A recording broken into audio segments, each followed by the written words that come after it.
Saudamos a todos os nossos queridos amigos e irmãos em Cristo Jesus.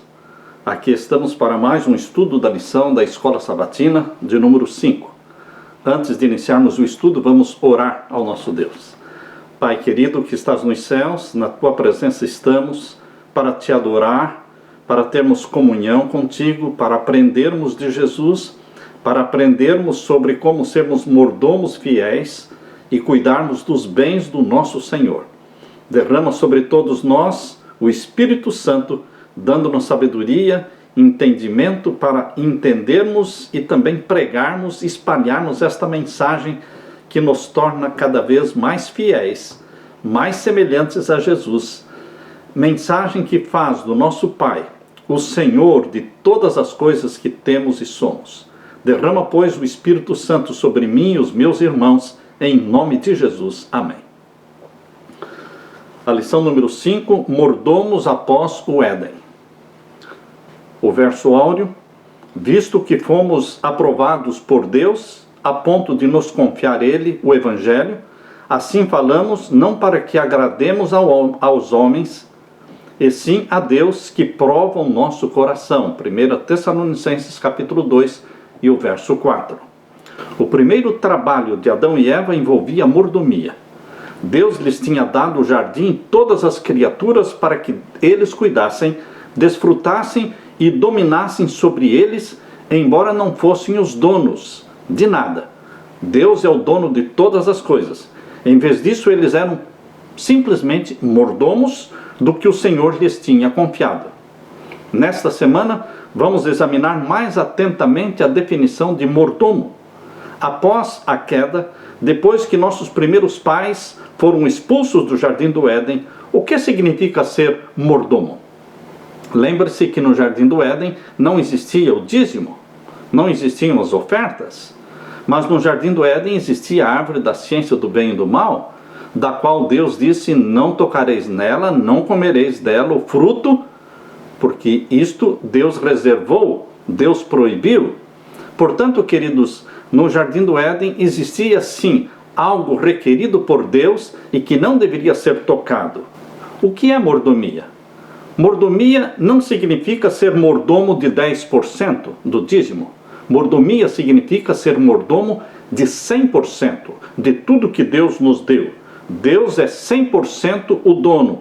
Quando devolvemos o dízimo, nossa mordomia está somente começando, pois nos restam ainda 90% que também pertencem ao Senhor, e devemos prestar contas a Deus de cada centavo que nós gastamos. Na parte de domingo, mordomos no Antigo Testamento. A palavra mordomo ocorre algumas vezes no Antigo Testamento.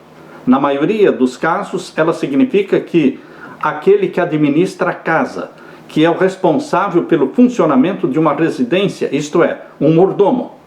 O mordomo tinha a responsabilidade de administrar os assuntos domésticos e os bens do seu senhor, fazendo o que lhe fosse pedido. Algumas características de um mordomo são evidentes no Antigo Testamento. Primeiramente, sua posição era de grande responsabilidade, conforme diz em Gênesis 39, o verso 4. O mordomo era escolhido por causa das suas habilidades e ele recebia o respeito e a confiança do seu patrão para realizar o trabalho. Em segundo lugar, o mordomo sabia que aquilo que tinha sido confiado a ele pertencia ao proprietário. Gênesis capítulo 24, versos 34 a 38. Essa é a diferença suprema entre o mordomo e o dono. O mordomo compreendia sua função. Em terceiro lugar, quando o mordomo tomava para si o que lhe tinha sido confiado, a relação de confiança entre ele e o proprietário era rompida e ele era dispensado. Gênesis capítulo 3 e o verso 23. Eu quero chamar a atenção para o exemplo de José e Daniel. José e Daniel são exemplos do Antigo Testamento de fiéis mordomos. No livro Parábolas de Jesus, na página 350, nós lemos: o Senhor fez de Daniel e José administradores capazes. Podia por meio deles atuar porque não viviam para satisfazer as inclinações próprias, mas para agradar a Deus. José foi um fiel mordomo de Deus e um fiel mordomo de Potifar, e um fiel mordomo também do faraó do Egito. Ele cuidou de forma sábia e inteligente dos bens dos seus senhores e também dos bens do seu Deus. O caso de Daniel tem uma lição para nós. Revela o fato de que o homem de negócios não é necessariamente um homem astuto e esperto. O homem de negócios pode ser, sim, instruído por Deus a cada passo. Daniel, ao mesmo tempo em que era ministro do reino de Babilônia, era profeta de Deus e recebia a luz da inspiração divina. Portanto, meus queridos, mordomo não é sinônimo de esperteza, mas sim de consagração ao dono, ao Senhor. Nós cuidamos e administramos aquilo que pertence ao nosso Deus. Deus também confia a todos os homens meios, posses, dá-lhes a capacidade de ganhar riquezas. O dinheiro não foi dado para honrarmos e glorificarmos a nós mesmos. Como mordomos fiéis, devemos usar o dinheiro para a honra e glória de Deus. Alguns pensam que apenas parte dos seus meios é do Senhor. Ao porem de parte uma cota para fins religiosos e caritativos, consideram que o restante como sendo sua propriedade, que podem usar como julgarem conveniente. Erram, porém, neste ponto. Tudo quanto possuímos é do Senhor, e lhe somos responsáveis pelo uso que fazemos de cada centavo. No uso de cada níquel, deve ser visto se amamos a Deus sobre todas as coisas e ao próximo como a nós mesmos. O dinheiro é de grande valor, porque pode realizar grande bem. Nas mãos dos filhos de Deus, o dinheiro é alimento para o faminto, água para o sedento, vestido para o nu. Na mão dos filhos de Deus, o dinheiro é proteção para o opresso, é meio para socorrer o enfermo. Mas o dinheiro não é de mais valor do que a areia, a não ser que o empreguemos para prover as necessidades da vida e para a bênção de outros, e para o avançamento da causa de Jesus Cristo. Riqueza acumulada, lembre-se sempre, não é somente inútil, mas é uma maldição. Repito, riqueza acumulada não é somente inútil, mas uma maldição. Convido vocês para lerem agora Isaías capítulo 22. Isaías capítulo 22, os versos 14 a 18. Aqui lemos: Mas o Senhor dos Exércitos se declarou aos meus ouvidos, dizendo: certamente esta maldade não será expiada até que morrais, diz o Senhor Jeová dos Exércitos. Assim diz o Senhor Jeová dos Exércitos: anda, vai ter com este tesoureiro, com Sebna, o mordomo, e dize-lhe. E o verso 18: certamente te fará rolar como se faz rolar uma bola em terra larga e espaçosa, ali morrerás, e ali acabarão os carros da tua glória, o opróbrio da casa do teu Senhor. Isaías está falando aqui de Sebna, o tesoureiro infiel, que foi despedido.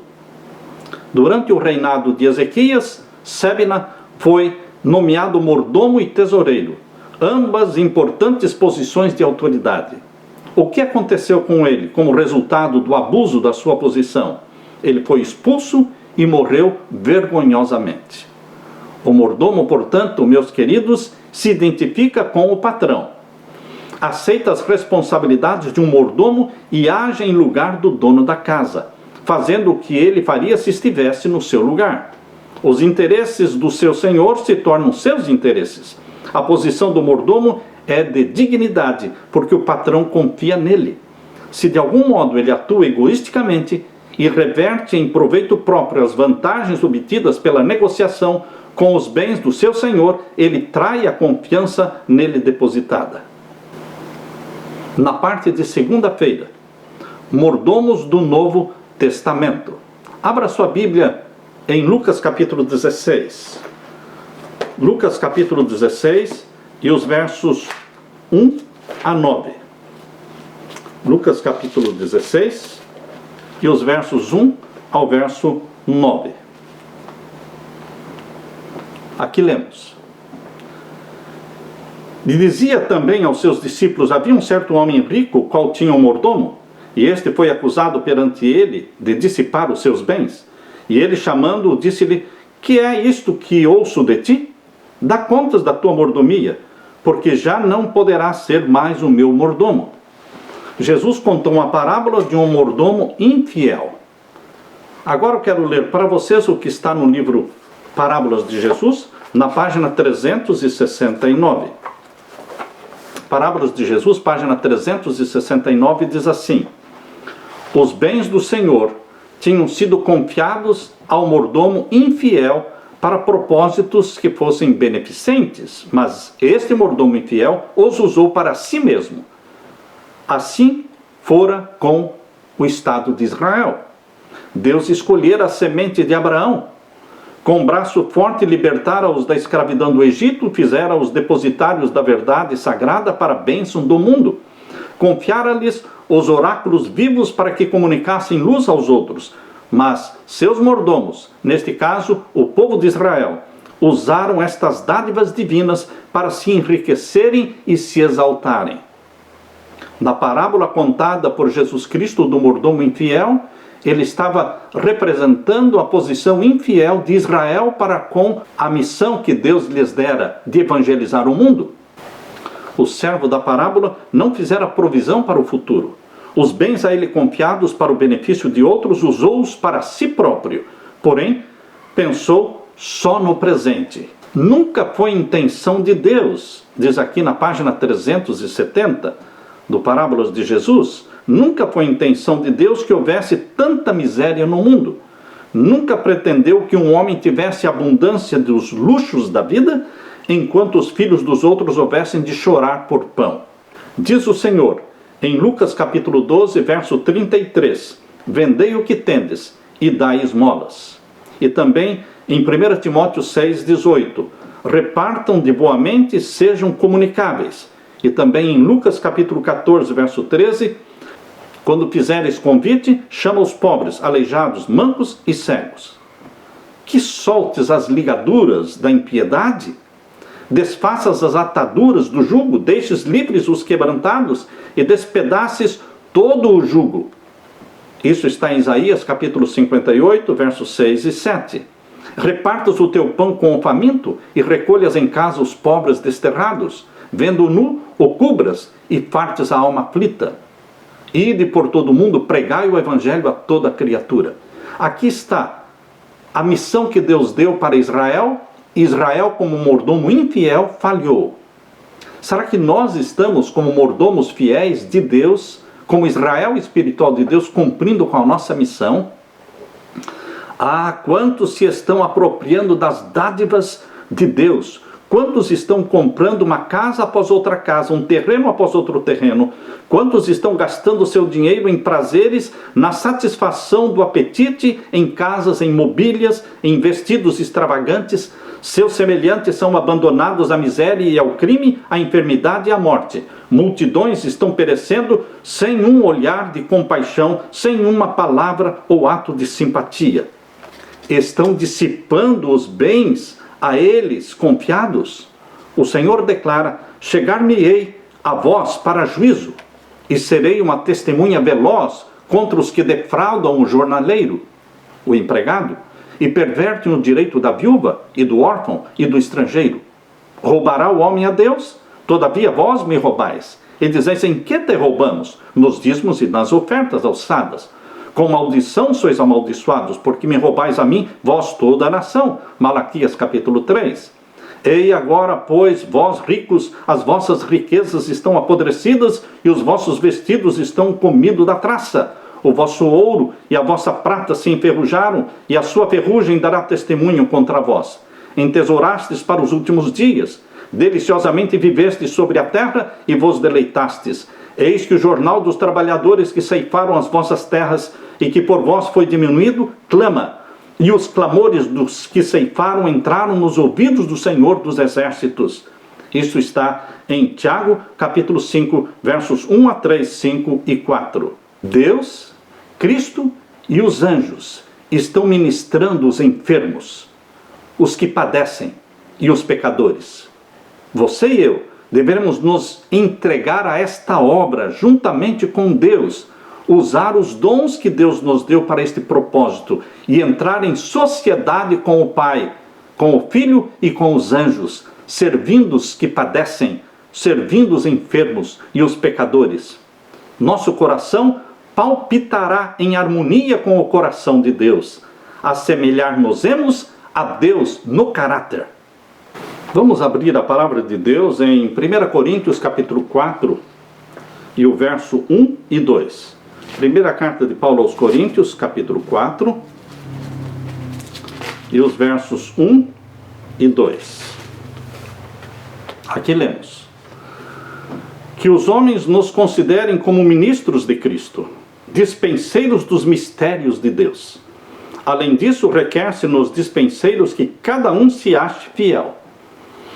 Aqui em 1 carta aos Coríntios, a palavra usada por dispenseiros dos mistérios de Deus é a mesma palavra usada para mordomos dos mistérios de Deus.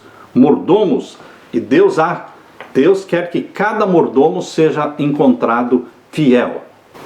A advertência de Jesus sempre é: guardai-vos da avareza. Tende cuidado e guardai-vos de toda e qualquer avareza, porque a vida de um homem não consiste na abundância dos bens que ele possui. Lucas capítulo 12 e o verso 15. Conta-se que um rabino foi visitado por um homem rico, que estava muito nervoso, cheio de problemas. O rabino fê-lo ficar em pé diante de um espelho e perguntou para ele: o que você está vendo? E o homem respondeu: estou vendo a minha própria figura. Então o rabino o levou para uma outra janela e pediu para ele olhar através da janela de vidro. E perguntou: o que você está vendo agora? Vejo pessoas andando lá na rua. Bem, disse o rabino, sabe o senhor o que faz a diferença entre as duas placas de vidro? Uma delas é coberta de prata. Em outras palavras, quando nós olhamos para uma placa de vidro coberta de prata, nós só enxergamos nós mesmos. Mas quando olhamos para uma janela de vidro que não esteja coberta de prata, nós conseguimos enxergar as outras pessoas. Queridos, nossos olhos não podem estar cobertos de prata. Disse alguém com razão: o que você guarda, você perde. E o que você dá, você conserva para sempre. A verdade deste paradoxo é confirmado pela Bíblia. O que entesoura para si mesmo acabará tudo perdendo quando a morte bater à sua porta. Aquele, porém, que partilha com os pobres torna-se rico para com Deus. O seu tesouro está a salvo no céu. Em Lucas capítulo 12, e os versos 35 a 48. Lucas capítulo 12, e os versos 35 a 48. Está contando a parábola do servo vigilante. No verso 42 em diante diz: e disse o Senhor: qual é, pois, o mordomo fiel e prudente a quem o Senhor pôs sobre os seus servos para lhes dar a tempo a ração? Bem-aventurado aquele servo a quem o Senhor, quando vier, achar fazendo assim. Em verdade vos digo que sobre todos os seus bens o porá. Mas se aquele servo disser em seu coração: meu Senhor tarda em vir, e começar a espancar os criados e criadas, e a comer e a beber e a embriagar-se, virá o Senhor daquele servo no dia em que o não espera, e numa hora em que ele não sabe, e separá-lo-á, e lhe dará sua sorte com os infiéis. Jesus conta a parábola do servo fiel e do infiel, do mordomo fiel e infiel. O mordomo fiel diz: cedo virá o meu Senhor, e trata bem as pessoas, alimenta os famintos. Em Lucas capítulo 12, versos 35 em diante, Jesus também usou um termo para mordomo. Metaforicamente, ele falou sobre o mordomo sábio que estava pronto para o retorno do Filho do Homem. E descreveu o mordomo infiel que abandonou os cuidados porque o seu mestre demorou para voltar. Que tipo de mordomos somos nós? Somos mordomos que cuidam dos órfãos, das viúvas, dos necessitados, dos bens do nosso Senhor? Mordomos que estão dizendo: cedo virá o nosso Senhor? Quando nós dizemos cedo virá o nosso Senhor, nós vivemos uma vida que corresponde a esta vigilância, a esta iminente volta de Jesus Cristo. Porém, os servos maus, mordomos maus, que dizem: tarde virá o meu Senhor, Jesus vai demorar para voltar, eles vivem uma vida relaxadamente, eles vivem uma vida de mornidão, de compromisso com o mundo. Que Deus te ajude, meu querido irmão, a ser um servo prudente, dizendo sempre: cedo virá o meu Senhor. Na parte de terça-feira, mordomos dos mistérios de Deus. Na primeira carta aos Coríntios, capítulo 4, versos 1 e 2, Paulo dá ênfase de que nós somos mordomos dos mistérios de Deus. Que mistérios? O mistério da piedade, o mistério do amor, a ciência da salvação. São temas que nós vamos estudar por toda a eternidade no céu e nunca vamos esgotar a ciência do amor de Deus, o mistério da piedade. Convido você para abrir a Bíblia em Colossenses capítulo 2. Colossenses capítulo 2 e os versos 2 e 3. Colossenses capítulo 2 e os versos 2 e 3. Vamos ler capítulo 2, versos 1 a 3. Porque quero que saibais quão grande combate tenho por vós, e pelos que estão em Laodiceia, e por quantos não viram o meu rosto em carne, para que os seus corações sejam consolados e estejam unidos em amor, enriquecidos da plenitude da inteligência, para conhecimento do mistério de Deus, Cristo Jesus, em quem estão escondidos todos os tesouros da sabedoria e da ciência. Jesus Cristo é o mistério de Deus, porque em Jesus Cristo está escondida toda a sabedoria, toda a ciência do amor, da salvação. Queridos, em Jesus Cristo nós temos um mistério, porque é o Deus encarnado, o 100% Deus e o 100% homem. É o rosto de Deus que se tornou visível, que se revelou a você e a mim. Por isso a Bíblia chama, nas palavras de Paulo, Jesus Cristo o mistério de Deus, onde estão escondidos todos os tesouros da sabedoria e da ciência. A palavra mistério significa algo enigmático, obscuro, desconhecido, inexplicável ou incompreensível. Embora os mistérios de Deus tenham sido registrados nas Escrituras, compreendê-los plenamente ainda está além do nosso alcance. Por isso eles são mistérios. É como se fôssemos míopes e estivéssemos olhando para o céu, esperando enxergar o menor detalhe. Não podemos enxergar tão longe, a menos que Deus nos revele esses mistérios. Há mistérios que são revelados, outros são ocultos. Por isso abra a Bíblia agora em Deuteronômio capítulo 29 e o verso 29. Deuteronômio capítulo 29 e o verso 29.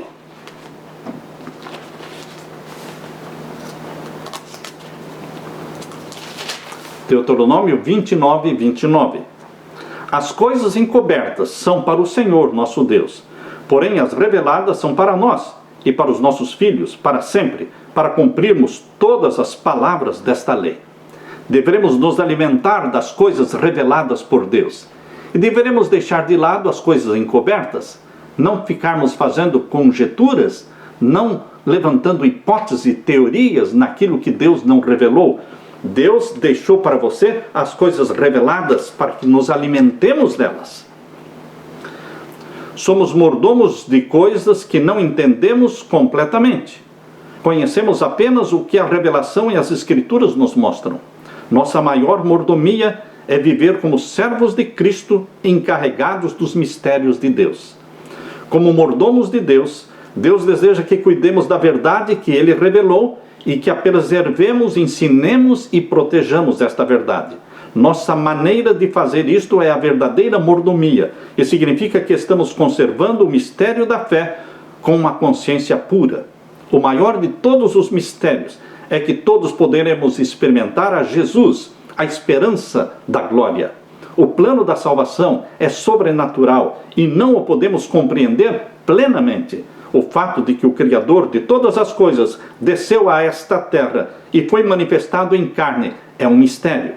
Apenas para oferecer a si mesmo como sacrifício pelos pecados da humanidade. Envolve mistérios que provavelmente nunca serão plenamente compreendidos por nenhuma criatura. Até mesmo os anjos estudam o mistério divino e tentam entender por que Jesus veio à terra. No entanto, o que eles sabem faz com que todos nós louvemos ao Senhor por sua glória e por sua bondade. Na parte de quarta-feira, mordomos da verdade espiritual. Quando pensamos em mordomia, pensamos em coisas tangíveis, coisas que podem ser apalpadas, vistas, e com razão. Mas, quando falamos em mordomia, entendemos que mordomia vai além das coisas tangíveis, palpáveis. Assim como bens tangíveis, os dons intangíveis, que não podem ser vistos ou apalpados, também vêm de Deus. Eles são bens espirituais que Deus nos concede, para que possamos em Cristo desenvolver um caráter cristão e nos tornar o povo que podemos ser em Jesus Cristo. Portanto, deveremos administrar os dons intangíveis, com ainda mais cuidado do que os tangíveis, pois eles são infinitamente mais valiosos. Entre os dons intangíveis, que não podem ser apalpados, mas que são preciosos, estão os dons dados pelo Espírito Santo. Em Romanos capítulo 12, versos 6, 7 e 8, diz: tendo, porém, diferentes dons, segundo a graça que nos foi dada. Se profecia, seja segundo a proporção da fé. Se ministério, dediquemo-nos ao ministério. Ou o que ensina, esmere-se no fazê-lo. Nesta passagem, o apóstolo tem uma breve palavra de conselho para toda a classe de obreiros, sejam profetas, ministros, educadores, pastores, administradores e doadores. Dons diferentes contribuem para a riqueza e o bom funcionamento da igreja. O importante é que os dons sejam postos em uso e não guardados.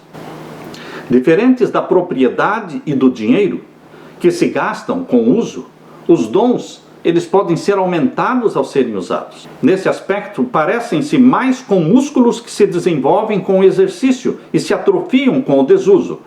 Mesmo a fé é um dom que Deus repartiu a cada um em certa medida e que cresce com o exercício. Aqueles que oram com sinceridade, aumenta-nos a fé, devem ser os primeiros a exercitá-la. Recebemos diferentes dons, usemo-los para a glória de Deus e para o avançamento do reino do nosso Senhor Jesus. Vamos abrir a Bíblia em Efésios capítulo 6 e o verso 13 em diante. Efésios capítulo 6 e os versos 13 em diante. Portanto, tomai toda a armadura de Deus, para que possais resistir no dia mau, e havendo feito tudo, ficar firmes. Estai, pois, firmes, tendo cingidos os vossos lombos com a verdade, e vestida a couraça da justiça, e calçados os pés na preparação do evangelho da paz, tomando sobretudo o escudo da fé, com o qual podereis apagar todos os dardos inflamados do maligno. Tomai também o capacete da salvação e a espada do Espírito, que é a palavra de Deus, orando em todo o tempo, com toda a oração e súplica no Espírito, e vigiando nisto com toda a perseverança e súplica por todos os santos. Aqui temos os dons espirituais que Deus nos dá, que é a armadura de Deus, com a qual temos que nos vestir. São dons espirituais. A verdade é um dom intangível, mas preciosa, que deve cingir os nossos lombos com a verdade. A justiça é um dom intangível, preciosa, a justiça do nosso Senhor Jesus Cristo, revelada assim através do sangue de Jesus Cristo, que nos justifica, que faz de você e eu, homens e mulheres, justos aos olhos de Deus, pelo sangue de Jesus. Isto é chamado aqui a couraça da justiça. A pregação do Evangelho, que é considerado como sendo o nosso calçado, calçando os pés com a pregação do Evangelho. A fé, o escudo, o justo viverá da fé. E a fé é chamada de escudo, o escudo da fé. É um dom intangível, um dom precioso, mas que tem que ser desenvolvido em você e em mim. A salvação, o capacete da salvação, o plano da salvação, aquele plano que nasceu na mente de Deus antes do mundo ser criado e que se manifestou na encarnação do nosso Senhor Jesus Cristo e na morte de Cristo na cruz. Este plano da salvação é chamado de o capacete da salvação, que deve ser integrado em nossa mente, deve se tornar parte do nosso ser. A Bíblia é a palavra de Deus, é a espada de dois gumes que penetra até o íntimo e discerne os espíritos. A palavra de Deus, a espada do Espírito, e a oração, orando todo o tempo. Por isso aqui está falando mordomos da verdade espiritual. Nós temos que cuidar, zelar, proteger, pregar esta verdade espiritual reveladas na armadura de Deus. E para pregar estas verdades espirituais, Deus nos encheu de dons espirituais. Por isso, não deixou faltar nenhum dom para a sua igreja. É uma igreja completa, repleta de todos os dons necessários para a edificação do corpo de Cristo. Na parte de quinta-feira, nossa responsabilidade como mordomos. Somos mordomos não só de 10%, somos mordomos de 100%. Grave bem esta frase, grave bem este princípio. Somos mordomos não só no dízimo, no 10%. Somos mordomo em tudo, no 100% da nossa vida. Mais ainda, somos mordomos também do tempo que Ele nos dá, mordomos também do talento, das habilidades que Ele nos dá, e mordomos também do templo, que é o nosso corpo. Somos responsáveis diante de Deus pelo cuidado não só dos tesouros, mas também do tempo, dos talentos e do templo. Deus deseja se relacionar diretamente com as pessoas. Em seu relacionamento com os seres humanos, Ele reconhece o princípio da responsabilidade pessoal. Procura Deus encorajar um senso de dependência pessoal e destacar a necessidade de orientação pessoal. Seus dons são confiados às pessoas como indivíduos. Cada indivíduo tem sido colocado como mordomo de encargos sagrados. Cada um deve cumprir sua responsabilidade de acordo com a orientação do doador. E cada um deve prestar contas de sua mordomia a Deus. Quando nos tornamos mordomos, não transferimos nossa responsabilidade para outra pessoa ou para a igreja. Nós somos, como mordomos, responsáveis diretamente a Deus. Deus não vai pedir que a igreja preste conta da sua mordomia. Deus vai pedir para você e eu prestarmos conta da nossa mordomia. É algo pessoal entre você e Deus. Abraçaremos a tarefa que está diante de nós, aplicando ao máximo das nossas habilidades. Em segunda carta de Paulo aos Coríntios, capítulo 5 e o verso 10. Segunda carta de Paulo aos Coríntios, capítulo 5 e o verso 10. Aqui nós lemos: porque todos nós deveremos comparecer ante o tribunal de Cristo para que cada um receba o que tiver feito por meio do corpo, ou bem ou mal. Todos teremos que comparecer perante o tribunal de Cristo e prestarmos conta da nossa mordomia. Por isso Paulo diz em Romanos 12:1, rogo-vos, pois, irmãos, pelas misericórdias de Deus, que apresenteis os vossos corpos por sacrifício vivo, santo e agradável a Deus, que é o vosso culto racional. Com a morte de nosso Senhor sobre a cruz, cessaram-se os sacrifícios dos animais. Animais que eram exigidos dos recursos do povo de Israel. Ao se rasgar de alto a baixo o véu do templo, anunciava-se o fim de uma era e o início de uma nova era. Se os sacrifícios dos animais cessaram, em troca somos convidados a apresentar nosso corpo a Deus por sacrifício vivo, santo e agradável a Deus, que é o vosso culto racional. Portanto, quando Paulo usou, aqui no capítulo 12, verso 1, a expressão de sacrifício vivo, ele estava falando para pessoas que sabiam muito bem o que era sacrificar animais, que eram sacrificados, eram mortos e colocados sobre o altar. E ele está dizendo agora, no Novo Testamento, na Nova Aliança, inaugurou-se o santuário do céu, e não existe mais sacrifícios de animaizinhos aqui na terra. Portanto, o que Deus espera de você é um sacrifício vivo. Ofereça o seu corpo, sua mente, sua vida em sacrifício vivo, santo e agradável a Deus. O cristão não mais oferece sacrifícios para expiação dos pecados, mas ele oferece sacrifícios vivos, de gratidão pela redenção de Cristo, que já lhe granjeou através do seu único sacrifício na cruz do Calvário, porque Jesus Cristo morreu uma só vez para o pecado e perdão dos pecados de todos? Uma vez que Deus usou de tanta misericórdia para conosco, diz Paulo, é justo que agora, como expressão do nosso amor e gratidão, ofereçamos a Deus nossa vida por sacrifício vivo, santo e agradável a Deus. É justo e racional que assim seja. Disse que uma igreja em Münster, na Alemanha, ali existe um quadro de Jesus Cristo crucificado. E embaixo existe a inscrição: tudo isto eu fiz por ti. Que fazes tu por mim? Foi contemplando este quadro que o jovem Zinzendorf resolveu dedicar sua vida ao Senhor Jesus Cristo. Poderemos nós fazer o mesmo?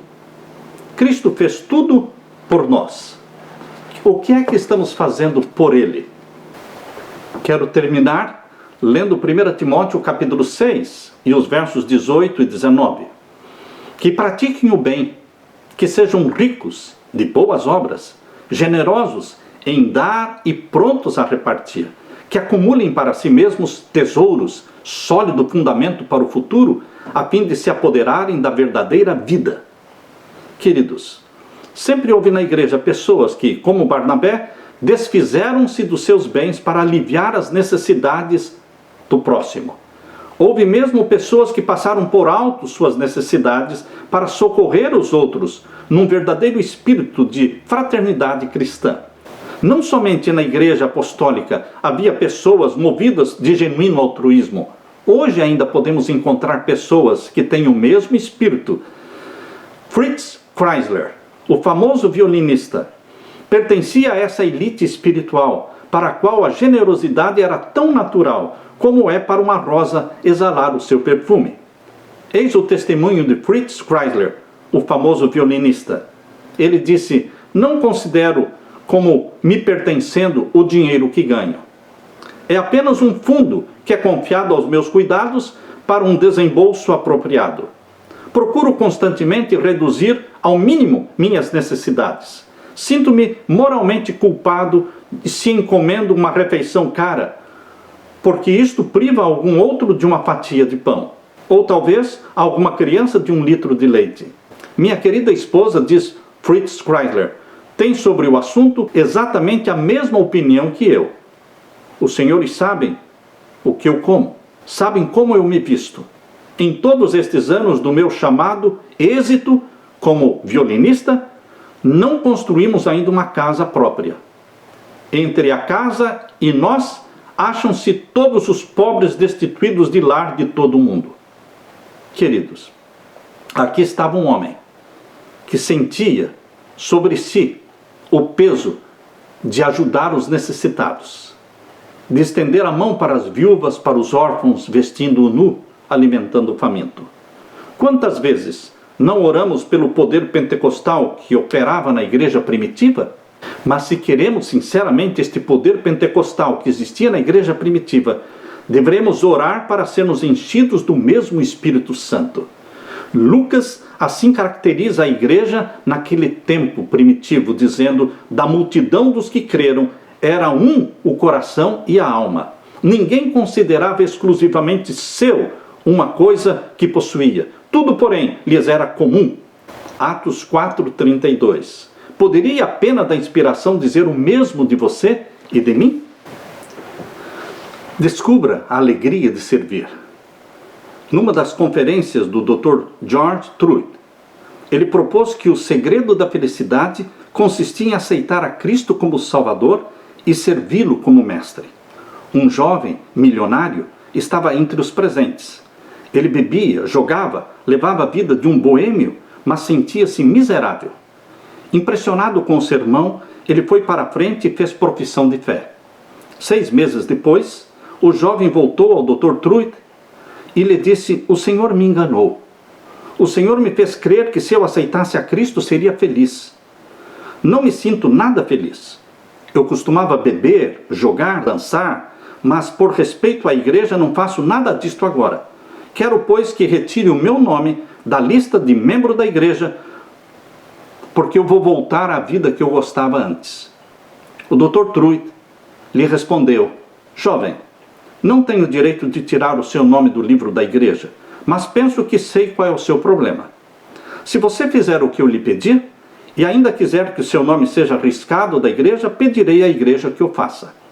Quando o jovem concordou, falou-lhe que acabava de saber de uma pobre viúva, cuja família estava necessitada. Sugeriu que o jovem comprasse uma cesta de alimentos e levasse à viúva e então voltasse vê-lo. O jovem milionário comprou vários sacos de alimentos e foi ao casebre onde morava a viúva e os seus filhos. Quando ia bater à porta, ouviu a viúva e seus filhos clamando a Deus pelo pão de cada dia. Envia-nos, Pai, alguma coisa, estamos morrendo de fome. Esta era a oração da viúva. Quando este jovem rico bateu à porta, a viúva abriu a porta e quase o abraçou com alegria e exclamou: o Senhor é um anjo do céu. Estávamos pedindo a Deus que nos enviasse alimento e o Senhor veio em resposta às nossas orações. Embaraçado ao notar a emoção de todos, quis se despedir. Não, o Senhor não pode ir embora, até que agradeçamos a Deus por tê-lo enviado aqui, disse a viúva. Ajoelharam-se todos, e a viúva, pensando que ele era um cristão, pediu que orasse primeiro. Nunca tinha orado em público, mas tocado pelo Espírito, ele começou a orar e agradecer a Deus pelo privilégio de ajudar alguém em necessidade. O jovem milionário voltou ao escritório do Dr. Truitt e disse: pastor, não quero que tire o meu nome do livro da igreja. Sei agora qual é o meu problema. Apenas quero fazer algo mais para Deus. Descobri a alegria de servir. Meus queridos, eis aqui o caminho da felicidade. É no serviço de Deus e no se dar ao próximo que descobrimos a verdadeira alegria e a verdadeira felicidade. Que Deus te abençoe. Amém.